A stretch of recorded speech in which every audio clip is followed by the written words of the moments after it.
Okay, good morning. Welcome. It's a pleasure to introduce you Dr. Marina Manganaro. She is an expert in nuclear and particle physics, actually. She obtained her degree in Messina, in Italy, and then she did PhD in Grenoble, in Switzerland, in the synchrotron facility on photo production of mesons. And then, let me remember, from Grenoble, you moved to Ireland. Is that right?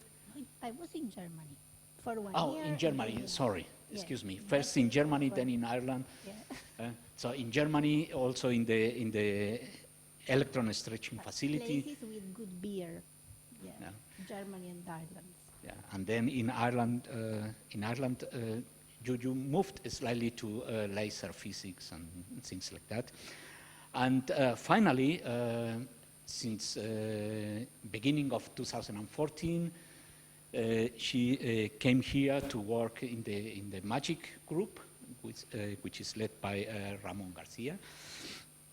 And since then, we collaborate in the same group, basically on very high energy observations and analysis of actually of AGNs and background light.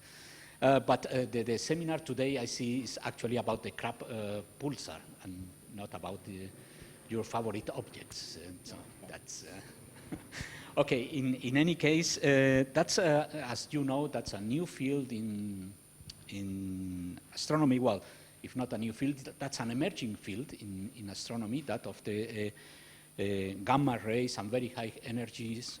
And I hope that that you enjoyed the seminar today. And Marina, thank you very much for preparing this talk. And it has been a pleasure to work with you these 2 years. Yeah, thank you so much, Artemio.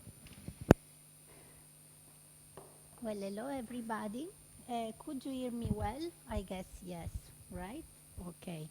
So, well, as Artemio said, I'm working in the astroparticle physics group here in IAC. Well, probably everybody here knows what astroparticle physics is, right? Do you? Yes, okay. So I will just remind you that astroparticle physics is coming from joining together astrophysics and particle physics. Why? Because all the topics that we are trying to understand with particle physics can be addressed in astrophysics. How is this possible? Well, to understand how elementary particles are built and how they work and everything in particle physics, we need very big accelerators to try to reach very high energy and try to investigate small particles that build together the matter of the universe, right? And what else? Of course, there are a lot of big accelerators based on the ground, and the biggest of all of them is the LHC in Geneva, you know. But also in the universe, we have very big accelerators, galaxy, and we have the possibility to use the universe as a laboratory. Of course, it's not very easy because you cannot really go there, but what you can get in terms of physics, it's can be the same. You can investigate particle physics also working in the universe, in very far galaxies, and everything you can find out of there.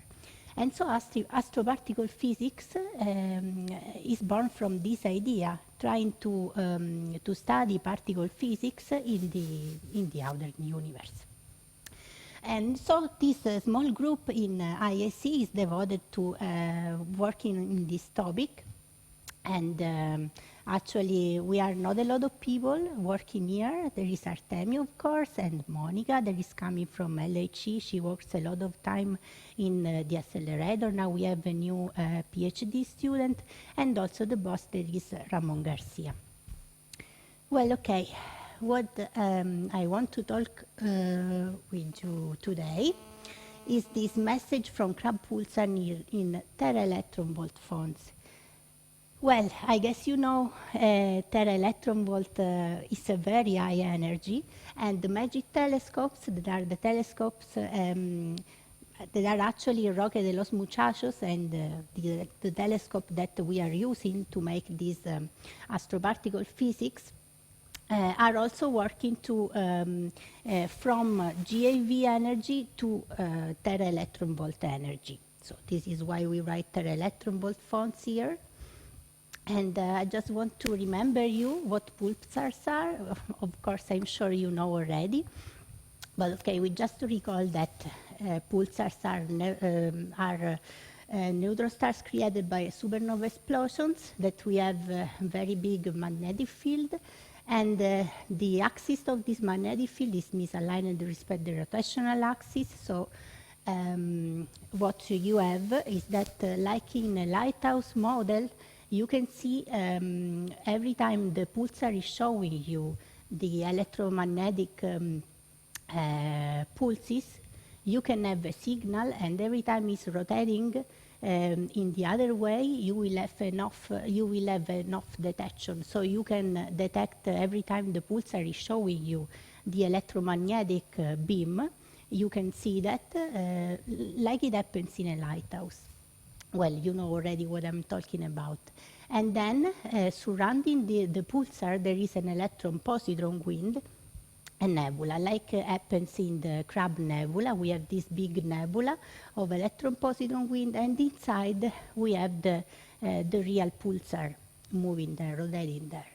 And the rotation period defines also the distance between the pulses. Well, we have a lot of people working in the MAGIC collaboration. We have several groups devoted to AGN, to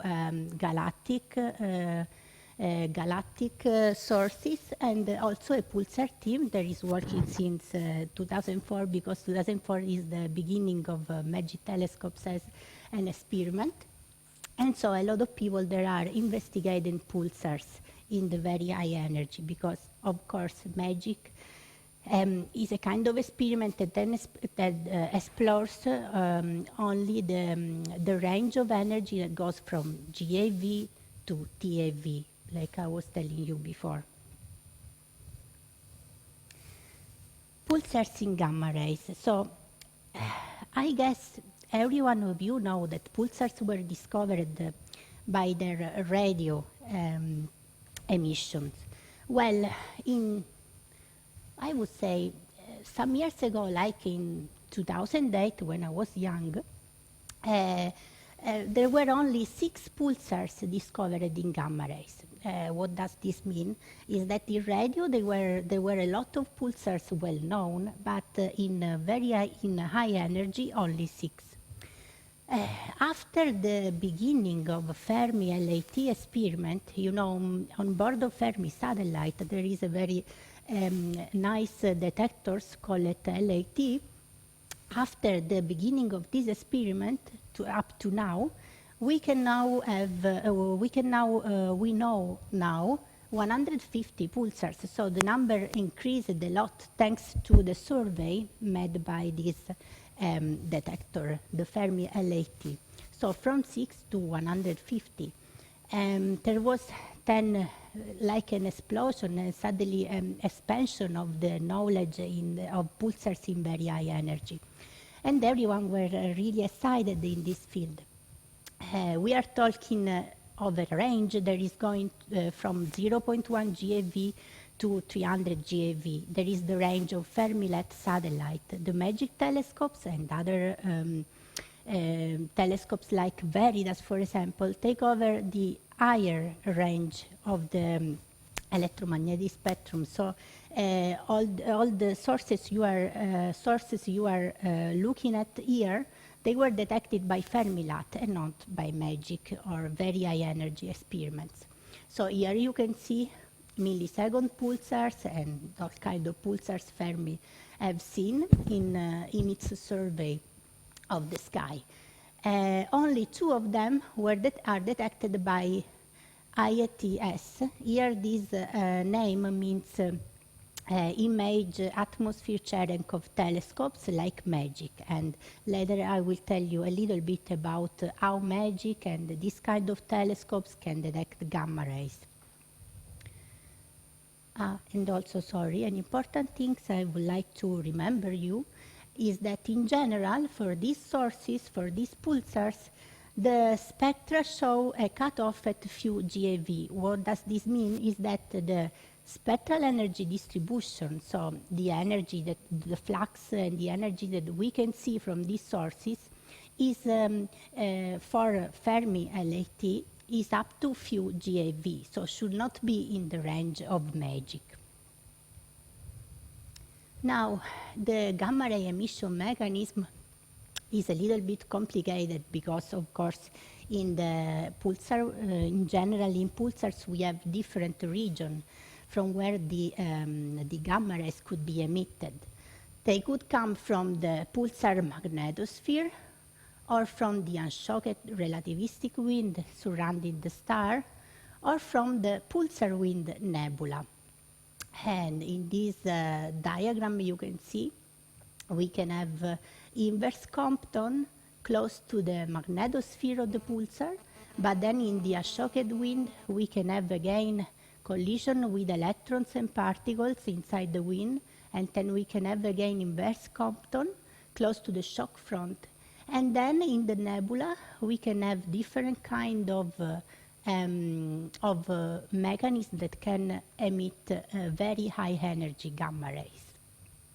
I also have to add that before, when I was telling you I was young, the emission of pulsar was only in radio, and when we start to see some emission in gamma rays, we thought that there was just, the radio emission was normal in pulsar, and then the gamma ray was like something added, something more to understand. But with the Fermi LAT, it was also discovered that a lot of pulsars are just emitting in gamma rays only. So there are a lot of things to understand about the mechanism that is working there. And yeah, okay, here you can see the Crab Pulsar in on and off phase. I guess you have seen this image already. It's from NASA, but from an old paper. So I guess you already know this on and off phase of Crab. Well, again, about the mechanism of gamma ray emission, there are, of course, a lot of models trying to describe this, what is going on there from the very high energy point of view. So we have, some years ago, the most famous model was the polar cap model that was describing the origin of the emission, like coming from the polar cap region here. So in this model, we have the radio emission on the magnetic field axis, and then also these regions were responsible for the emission of gamma rays. So here I wrote what is the difference between this model is in the origin of the gamma ray. So for the polar cap, the origin was the accelerator region close to the surface, this polar cap. For other models like the slot gap and the two-pole, it was at higher altitudes here. And for the outer gap model, that was that now is the most common, the gap was in the outer magnetosphere here, in the region. So in the regions where we have the lines of the magnetic fields around the star here, close to the zone where there is null charge surface, so really on top of the magnetic line, there is supposed to be an emission of the gamma ray, yes, coming from this outer gap. And this was the most common model, like before the new paper of magic was coming out, and this is the paper that I will describe you today. Another slide about this outer gap model, complexity. Here you can see, I don't know why the quote is only here and not here, but anyway, in this paper, from 2015. The outer gap model is very well described in details. Actually, there are two papers, two twin papers talking about this model, describing the emission in radio and all the other wavelengths up to gamma ray. And I just want to show you how complex is the model.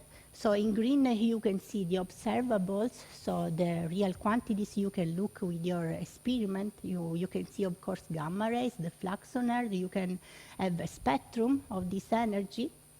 You can understand the characteristic spectral energy distribution of the source. And then you have here a lot of basic properties on which is based the models. So just modifying a little bit one of these quantities, you have a very complicated description of the emission. Of course, you can have a look of the paper if you want, but I just wanted to let you know how it's difficult to add. You have a perfectly well described source in radio, for example, and then it's very difficult to add the information of very high energy gamma rays, because the mechanism there is completely different. So if you already have a model that is not taking in account very high energy, then talking about very high energy really changes everything there. Okay, just, I don't know if you already have been in Roque de los Muchachos Observatory. Have you? Come on. None of you. Yes, yes. You I know, because I have seen you there. So, magic telescopes are the most beautiful telescopes there. You agree with me, I'm sure. And they are very famous. So yesterday, the Murgas Seda decided to dress for the carnival as magic telescopes. Have you seen that? You haven't seen that? Okay, I'm sorry. But anyway, they were dressed like magic telescopes. And they are a twin telescope of 17 meters diameter. And as I told you before, they are imaging atmospheric Cherenkov telescopes. And the energy range they cover is from 50 GeV to 10 TeV. So we are talking about really, really very high energies. There is a way to describe this thing that I always say. Artemio told me this some time ago, and I always say this to everybody, that when you're working in this very high energy, you really see things in a very different way. It's like you have this monster, you know, that is all the energy, electromagnetic spectrum, and you can see a lot of things in the universe, but you are looking just to the tail of this monster. So you really don't understand what's going on there.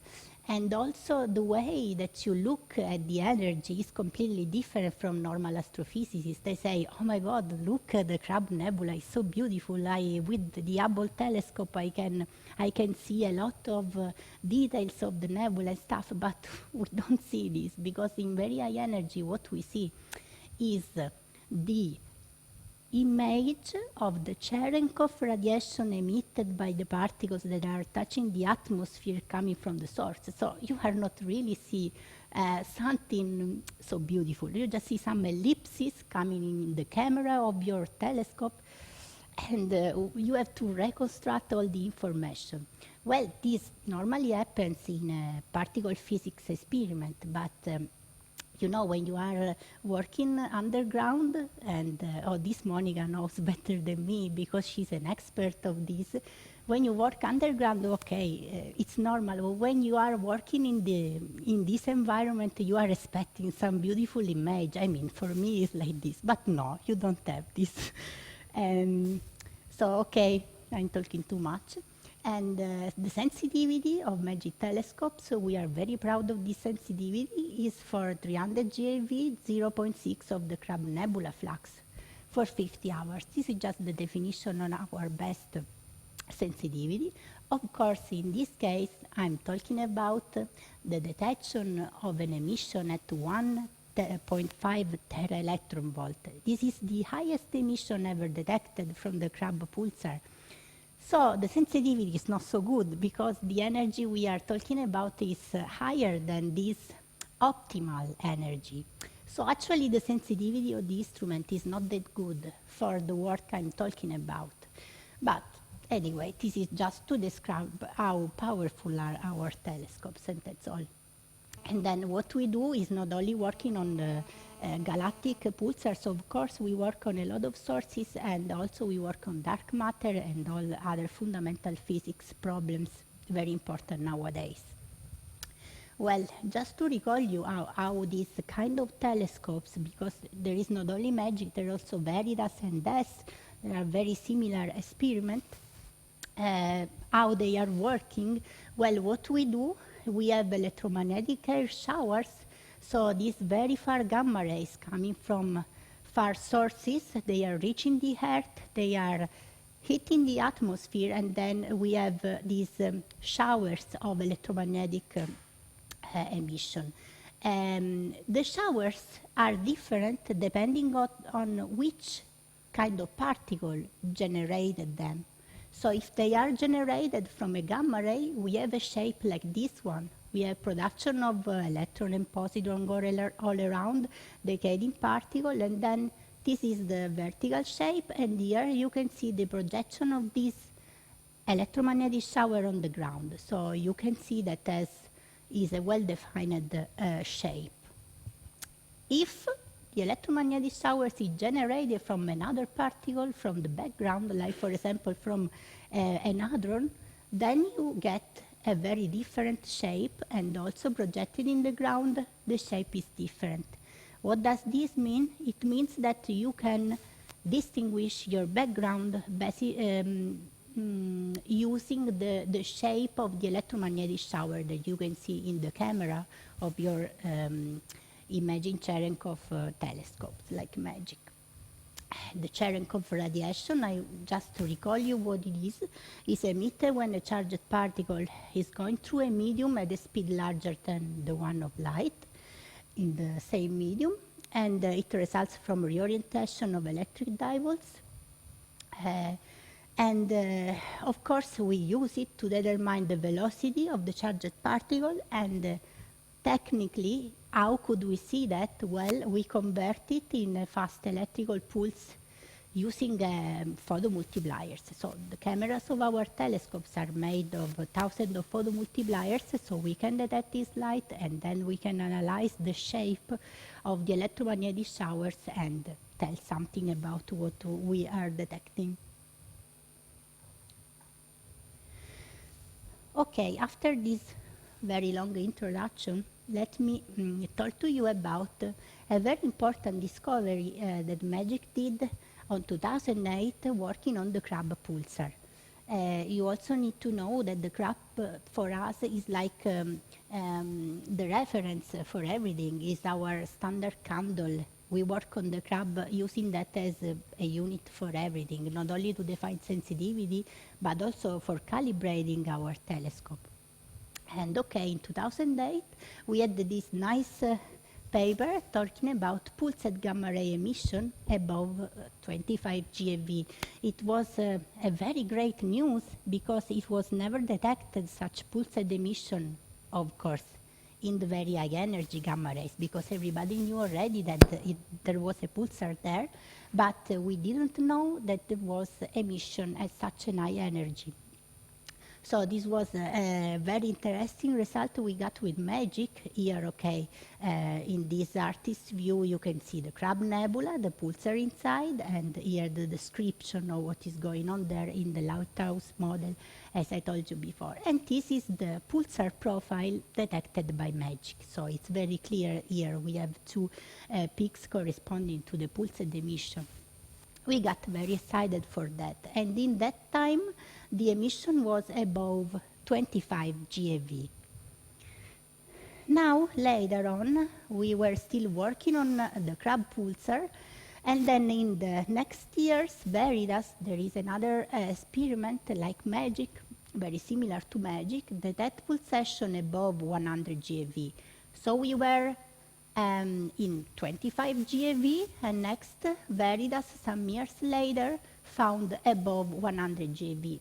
So it was like the emission was increasing, but not really. What was increasing was the performance of the telescopes. So these ground-based telescopes like MAGIC and Veritas, they were getting better and better in detecting and analyzing the emission. So the first thing we thought was, okay, well, this emission is increasing. What is going on there? But no, it was just that the performance of the telescope, it was getting better and better, and also years of data were accumulating, so we had more precision and statistic, and then we can Veritas in that case could find emission above 100 GeV. Then in the same year, another paper was published by MAGIC that in that time was mono configuration, so we had only one telescope, now we have two after a major upgrade, and again was detected above 100 GeV. Next, in 2012, a spectral measurement up to 400 GeV with MAGIC stereo, so better performance, better sensitivity, and also we could reach 400 GeV.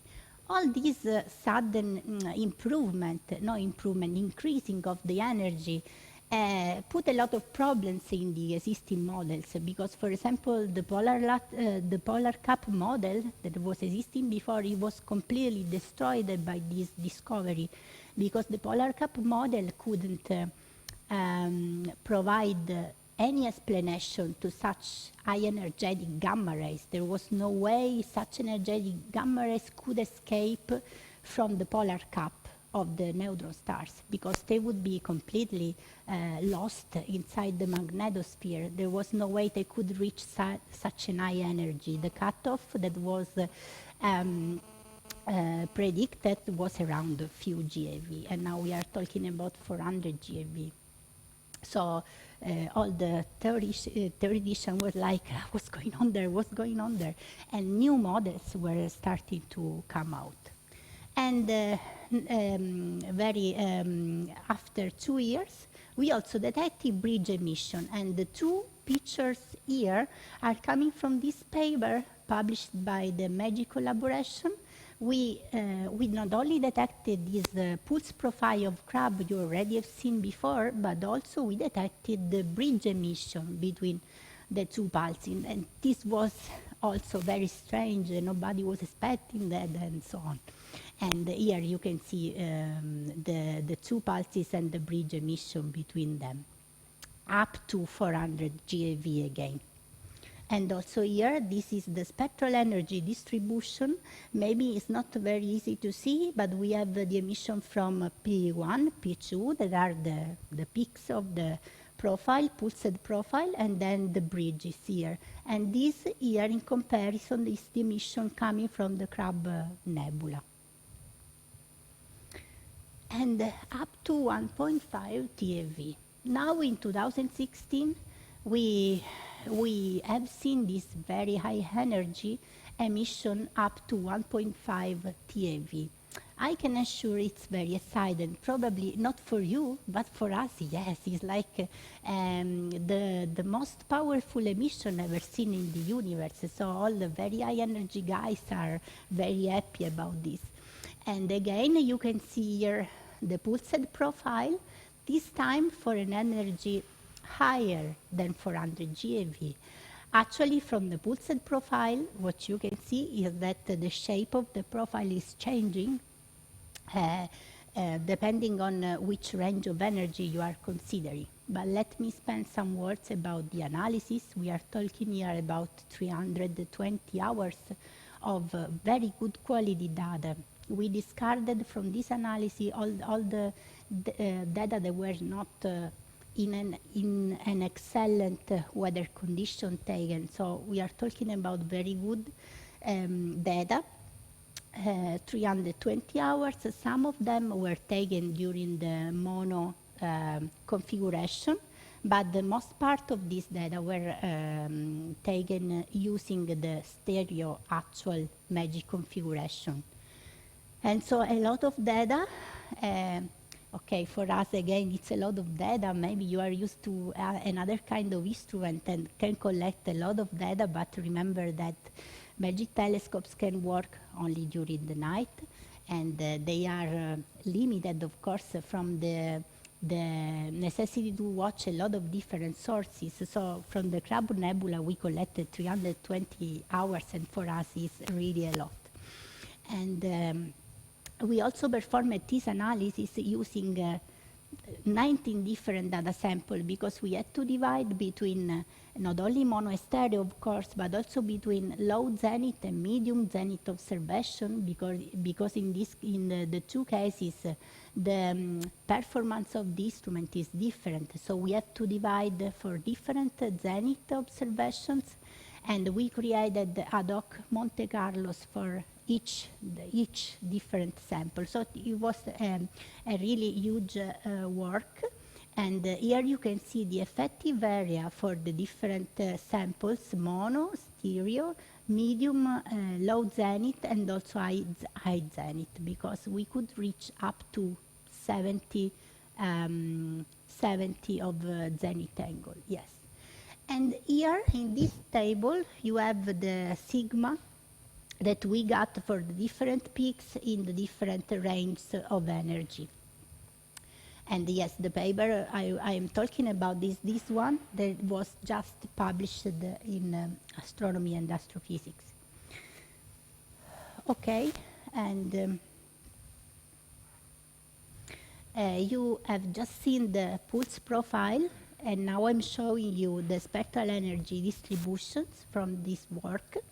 Here you can see from P1 and P2 peaks the spectral energy distributions going up to 1.5 Teraelectronvolt. So this is the most important discovery here. And of course, the pulsed emission is slightly different. So you have this 1.5 Teraelectronvolt reached by the P2 pulse, while the P1 is stopping before, like 600 GeV or something. You can see here the difference. And in comparison, we have the Crab Nebula spectral energy distribution.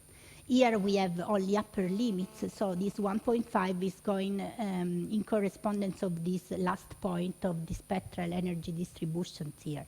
They are well fitted by a power law. And here you can see another interesting spectral energy distributions. Why it's interesting? Because we join together Magic and Fermi results. So just to remind you, the Fermi-Lat results are coming from an energy that is called the high energy range, and it goes from 0.1 GeV to around 300 GeV, while the Magic is overlapping this experiment and going from a few GeV to the Teraelectronvolt range. So putting together these two results is very important, because in this way you can try to understand if the emission mechanism is the same for high energy photons or is different of the mechanism between the mechanism of emission in high energy and very high energy are different. This could seems like not very important, but it is, because the origin of the gamma rays, of course, can completely change. In this case, we found that they are in good agreement, Fermi and the Magic spectrums, and this gives the idea that probably the mechanism at the origin of this gamma ray emission is the same. So, what could it be? We think it should be an inverse Compton mechanism, because it's the only mechanism that could explain such a high energy. And of course, it's more simple to think that is the inverse Compton responsible for both of them, high energy gamma rays and very high energy gamma rays. But who knows? I don't know actually, but theoreticians are working for this. And we have, for these physics interpretations, two different models that are trying to explain better what is going on. We have the magnetospheric cascade model and the wind scattering model. They were trying to describe this very high energy emission in the last years. They are not very different model because they are both based on inverse Compton scattering from the particles in the magnetosphere, causing this very high energy photons coming up and reach the Earth. But they do not take account about this last result that because it just came now, and so probably they will need to work on this new result, because one thing is to think about the mechanism producing photons up to 400 GeV is one thing, but then when they go up to 1.5 TeV, then it's very different. We have an incredible high emission here. It's 1.5 Teraelectronvolt. These models cannot describe it, so probably in the next years some modifications of the models will come to try to fit with this new result.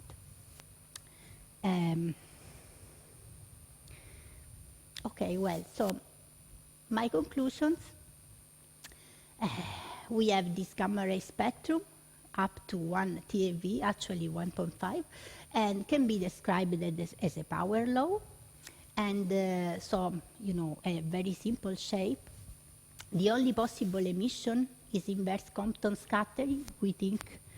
And up to now, no model can explain the features of this emission from Crab Pulsar at very high energy, because they failed to reproduce the narrow peaks as well. And so we are asking where these very high energetic photons are produced. We hope we can discover it soon. And okay, this is what I wanted to tell you. I hope you could understand something about what I said. And the last thing, if you want to know more about magic, about what we do with magic, and we really do a lot of things, you can come and visit us in our social media pages. Thank you so much.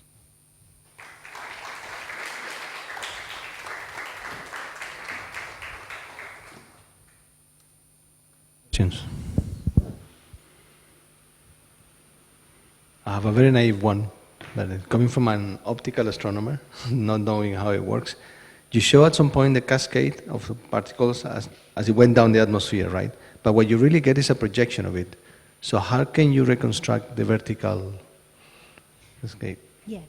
Okay, here I don't have a diagram showing this, but I will try with this image roughly. I hope I can explain to you. So this is a simulation based on how particles are interacting with the atmosphere, what you can see here.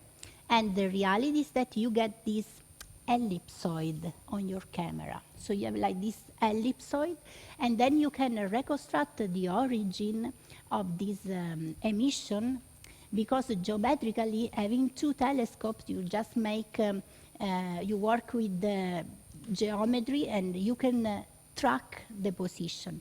When we had only one telescope, this was possible to be done, of course, working with these parameters that are called Hillas parameter. They take count of the width, the length, the angles, respect to the ground, respect to the position in the sky, and you could do that. But now that you have a stereo mode, it's even more easy, because you can just cross the two ellipsoid together, and you can easily find the origin of the emission. I don't know if I answered to you. Okay. You're using the two telescopes to reconstruct the...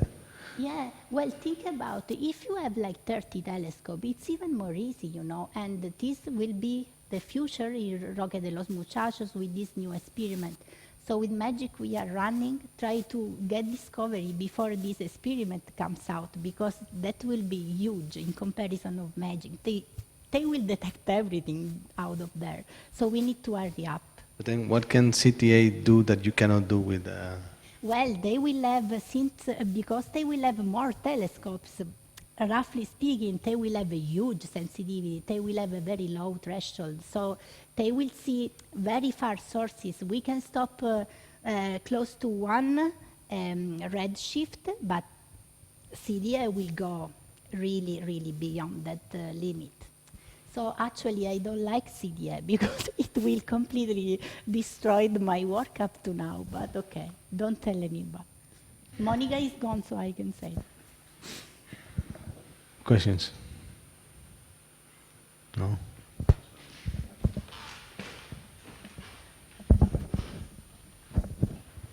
I see that you are plotting just one muon. My question is, what kind of muon can detect magic? Just one flavor or 3 flavors? Well, let me think about this. We cannot detect all flavors because we detect because they were produced in very different reactions. So what we get are the more common muons, and we really don't distinguish the flavor. What we only can see is the track of the muon. Oh, Jesus, I would like so much I could see the flavor, but I can't. What I just see is an arc inside. Instead of an ellipsoid, what I see is like a small ring in my camera, a ring or an arc. No, I cannot check the flavor, but now that you tell me that, I would like so much to do this. I'm afraid we cannot do that.